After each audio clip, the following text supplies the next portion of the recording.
ដើម្បីលើកស្ទួយដល់វិស័យកីឡាផ្នែករថយន្តបែបលក្ខណៈផ្សងព្រេងនិងដើម្បីជួយលើកស្ទួយដល់វិស័យទេសចរណ៍នៅក្នុងប្រទេសកម្ពុជាក្រុមរថយន្ត 4WD មានចំនួន22គ្រឿងដែលសហការជាមួយក្រុមហ៊ុន FJN Global Go Ltd ការ៉ាសជួសជុលរថយន្ត VKH មជ្ឈមណ្ឌលថែទាំរថយន្តពេញចិត្តក្រុមហ៊ុន Monrothi Group និងក្រុមហ៊ុនផ្សេងទៀតបានធ្វើដំណើរកម្សាន្តទៅកាន់តំបន់ភ្នំកំចាយស្ថិតនៅក្នុងខេត្តកំពតនិងបានដាក់ឈ្មោះដំណើរកម្សាន្តលើកនេះថា Off-road Hill Climb of កំចាយ Mountain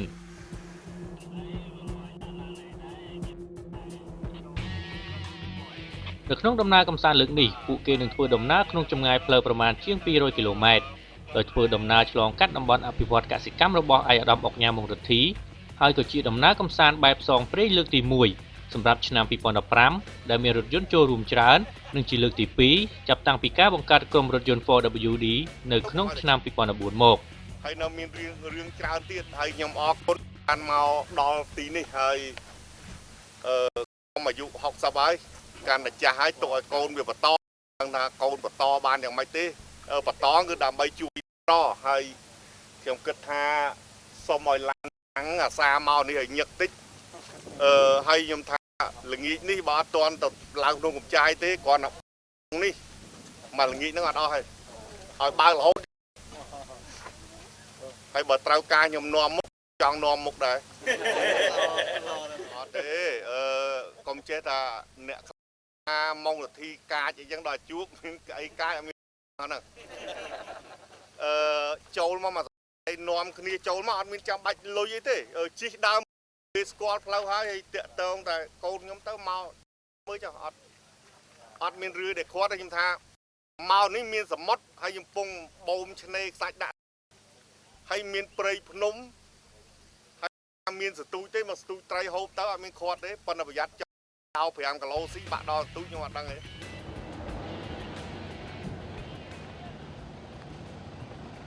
ក្រុមរថយន្ត 4WD ក៏បានបន្តដំណើរទៅតំបន់សេដ្ឋកិច្ចកសិកម្មចំការដូងប្រេងនិងបានទស្សនានៅតំបន់រោងចក្រចម្រាញ់ដូងប្រេងដែលស្ថិតនៅក្នុងភូមិអន្លង់ក្រពើភូមិជើងគោស្រុកព្រៃនប់ខេត្តព្រះសីហនុក្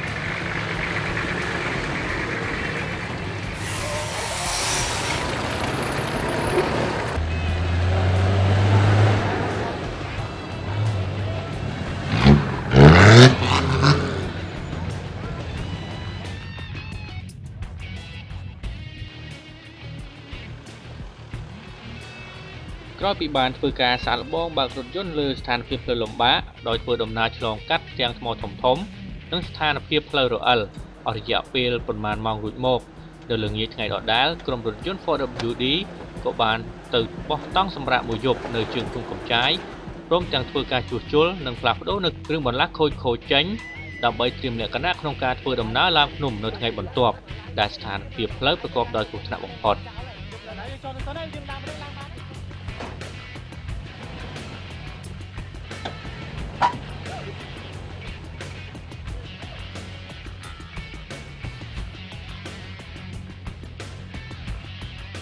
ដោយមានចិត្តស្រឡាញ់នៅបរិស្ថានធម្មជាតិនិងចង់លើកស្ទួយវិស័យទេសចរណ៍ដូចជាការលើកស្ទួយវិស័យកីឡានៅក្នុងប្រជាជាតិកម្ពុជាក្រុមរថយន្ត 4WD ដែលបានសហការជាមួយក្រុមហ៊ុន FJN Global Go Ltd ដែលជាក្រុមហ៊ុនដែលនាំចូលនៅប្រេងលំអិល Top 1ដែលជាប្រេងលំអិលដែលមានគុណភាពកម្រិតលេខ1ពីសហរដ្ឋអាមេរិកភេសជ្ជៈពៅកម្លាំង XL ការ៉ាសជួសជុលរថយន្ត VKH មជ្ឈមណ្ឌលថែទាំរថយន្តពេញចិត្តក្រុមហ៊ុន Monrothi Group និងបណ្ដាក្រុមហ៊ុនដៃគូផ្សេងទៀតតែងតែធ្វើដំណើរកម្សាន្តជាលក្ខណៈប្រភេទបើករថយន្តផ្សងព្រេងក្នុងគោលបំណងរុករកតំបន់ទេសចរណ៍នៅក្នុងប្រជាជាតិកម្ពុជាដែលពុំទាន់មានអ្នកណាទៅដល់ពីមុនមកនិងដើម្បីបង្ហាញឲ្យពិភពលោកបានដឹងថាកម្ពុជាក៏មានកីឡាប្រភេទរថយន្តផ្សងព្រេងបែបនេះផងដែរឃើញថាដំណើរកម្សាន្តលើកនេះគឺមានការគឺហៅថា adventure មានន័យថាវាជាដំណើរកម្សាន្តមួយគួរឲ្យបថុយពីព្រោះថាភ្នំកំចាយខ្ញុំអត់ដែលមានអ្នកណាបានឡើងទេមានន័យថាអត់ដែលមានឡានណាបានឡើងជោគជ័យទេអញ្ចឹងពួកយើងបានរៀបចំ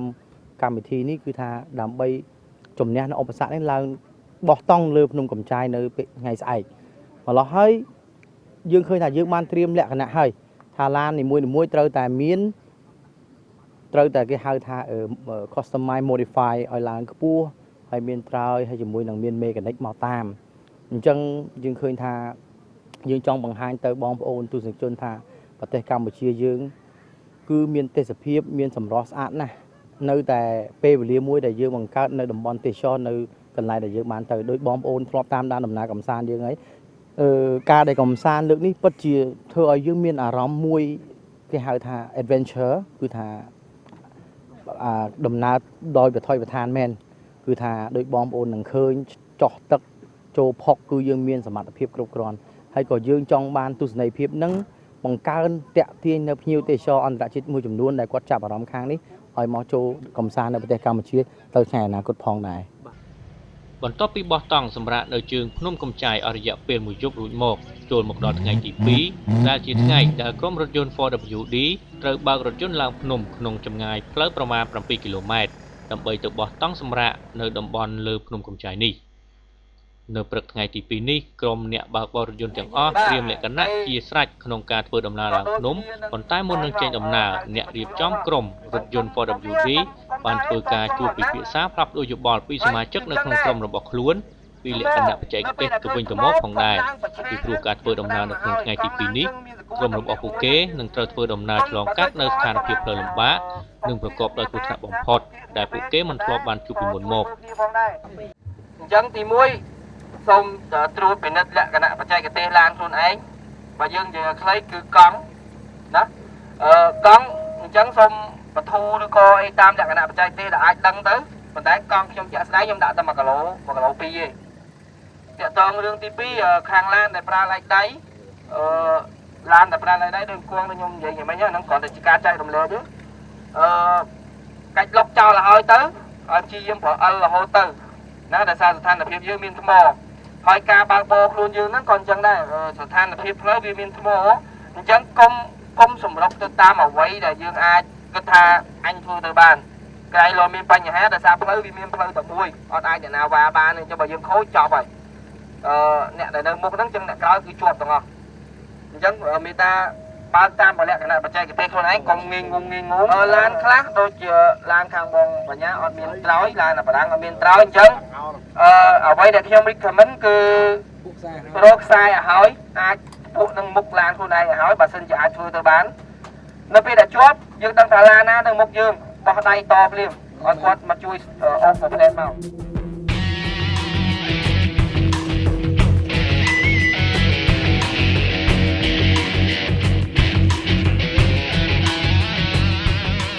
ក្នុងដំណើរកំសាន្តដែលជាលក្ខណៈផ្សងព្រេងនៅថ្ងៃទី2នេះក្រុមរថយន្ត 4WD បានធ្វើដំណើរឡើងភ្នំម្នាក់ម្ដ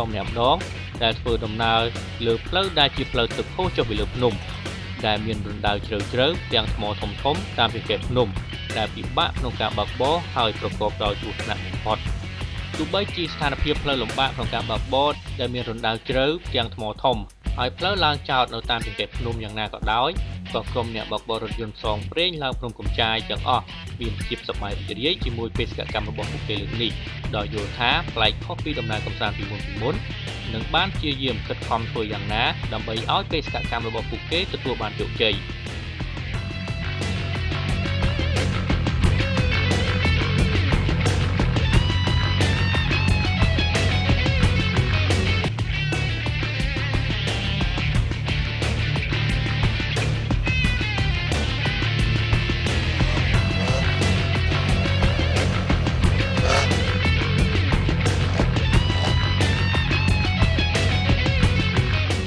ពិតជាប្លែកមែនតើយើងធ្លាប់មកដល់យើងជិះតែ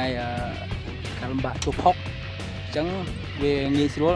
តែពេលឥឡូវនេះវាមានជាផ្លូវលំបាកមែនតើគឺថ្មកំណត់ថ្មព្រោះវាជាប់ប៉ុងជាប់ទ្រូងជាប់អញ្ចឹងសូម្បីតែពេលខ្លះយើងមានត្រើយហើយក៏នៅតែមានការយ៉ាប់អញ្ចឹងវាត្រូវការ team work ខ្លាំងមែនតើជាពិសេសការបើកឡានឡើងថ្មនេះ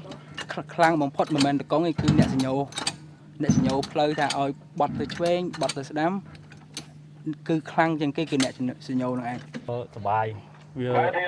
វាខ្លាំងហើយរំភើបនិយាយថាយើងអត់ទាន់ដែលមានណាឡើងរួចបាទខ្ញុំគិតថាវាប្លែកហើយមានអារម្មណ៍ថាយើងអាចធ្វើអ្វីដែលខ្លួនឯងបានយើងឆ្លងកាត់អ្វីដែលអាច គេទៅមិនដល់យើងទៅដល់យើងអាចបត់ពិសោធន៍ការផ្លាស់ប្ដូរគ្រឿងបន្លាស់ឬមួយក៏មានការខូចខាតយើងអាចធ្វើអ្វីដែលខ្លួនឯងបានយើងអាចឆ្លងបត់ពិសោធន៍មួយដែលអ្នកទាំងអស់គ្នាមិនដែលធ្លាប់ពីមុនឆ្លងកាត់ពីមុនអញ្ចឹងយើងអាចធ្វើបានឆ្លងកាត់ឧបសគ្គនឹងរួចយើងមានអារម្មណ៍ថាយើងជាយើងអាចដោះស្រាយខ្លួនឯងបានយើងអាចឆ្លងកាត់នៅការពិបាកនឹងបានយើងមានអារម្មណ៍ថាយើងសប្បាយ ជាការលំបាកមួយតែវាធ្វើឲ្យយើងដឹងច្រើនពីនៅក្នុងព្រៃរបៀបបើកឡាននៅលើថ្មវាមិនអីចឹងហើយនៅផ្លូវវែងឆ្ងាយនៅតទៅទៀតតែយើងចិត្តតែខំប្រឹងទៅដើម្បីបញ្ចប់កម្មវិធីរបស់យើង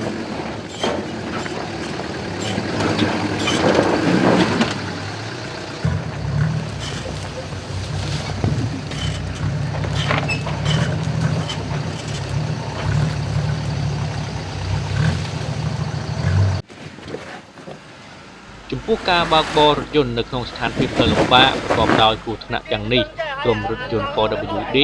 បានជួយគ្នានៅក្នុងការរៀបចំផ្លូវនិងជួយគ្នាពេលដែលមានរថយន្តនៅក្នុងក្រុមមួយណាមានបញ្ហា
បន្ទាប់ពីធ្វើដំណើរដោយបើករថយន្តឡើងភ្នំអស់រយៈពេលមួយថ្ងៃពេញ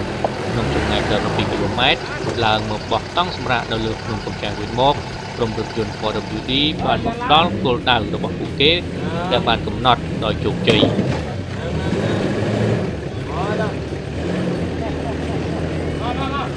នៅកន្លែងបោះតង់សម្រាប់នៅលើភ្នំកំចាស់នេះមានទេសភាពស្រស់ស្អាតមានខ្យល់ត្រជាក់បរិសុទ្ធ ប៉ុន្តែប៉ុណ្ណោះនៅលើភ្នំកំចាយនេះគឺមានស្ទឹងមួយដែលមានទឹកត្រជាក់ផងដែរដែលធ្វើឲ្យអ្នកដំណើរទាំងអស់មានអារម្មណ៍ស្រស់ស្រាយពេលបានមកឃើញនៅទេសភាពបែបនេះបន្ទាប់ពីបានបោះតង់សម្រាប់នៅលើភ្នំកំចាយអស់រយៈពេលមួយយប់រួចមកចូលមកដល់ថ្ងៃទី3ដែលជាថ្ងៃដែលក្រុមរថយន្ត 4WD ត្រូវត្រឡប់មកវិញប៉ុន្តែមុននឹងចេញដំណើរមកវិញពួកគេបានវេចខ្ចប់សម្រាមដុតចោលមិនបន្សល់សម្រាមនៅក្នុងបរិស្ថានដ៏ស្រស់ស្អាតមួយនេះឡើយ ពិសេសជាងនេះទៅទៀតពួកគេបានឆ្លាក់ថ្មនៅកាលបរិច្ឆេទនៃការធ្វើដំណើររបស់ក្រុមពួកគេមកកាន់ទីនេះផងដែរ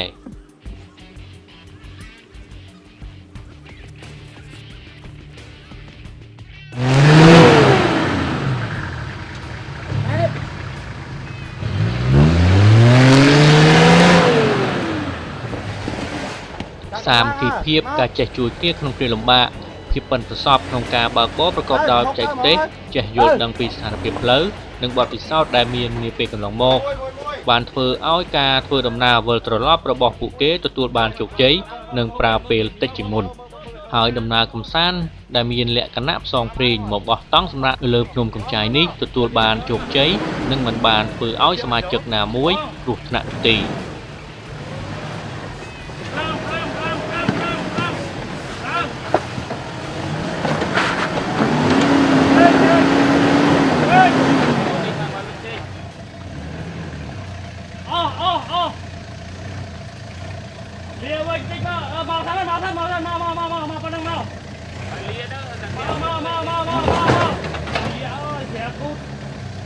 អ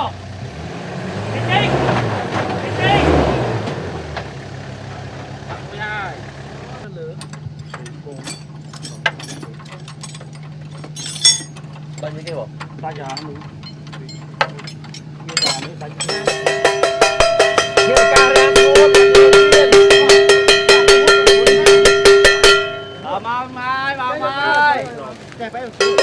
Xong quán này ở tí ấy mà so nó chạy đi.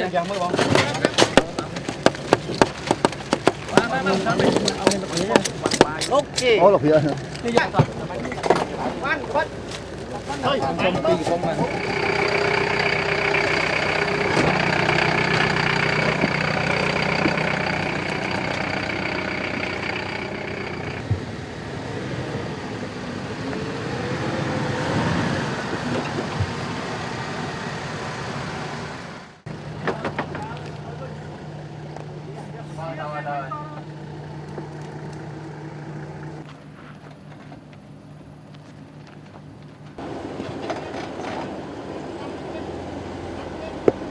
Dù mình chạy tháនៅក្នុងដំណើរកំសាន្តបើកឡានឡើងភ្នំកំចៃនេះបានធ្វើឡើងក្នុងគោលបំណងលើកស្ទួយវិស័យកីឡាប្រភេទរថយន្តនៅក្នុងប្រទេសកម្ពុជា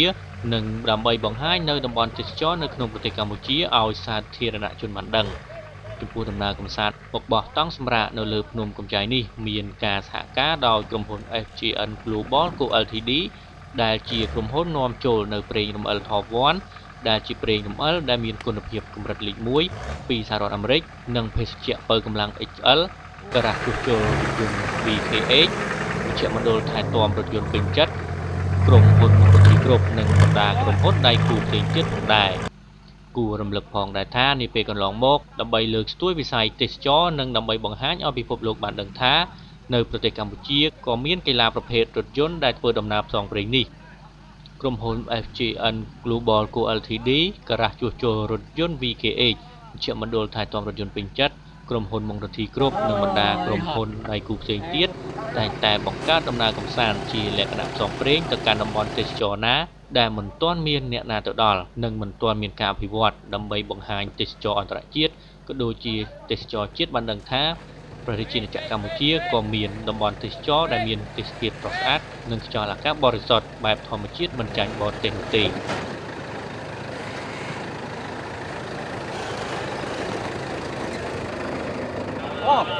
Bài mũi.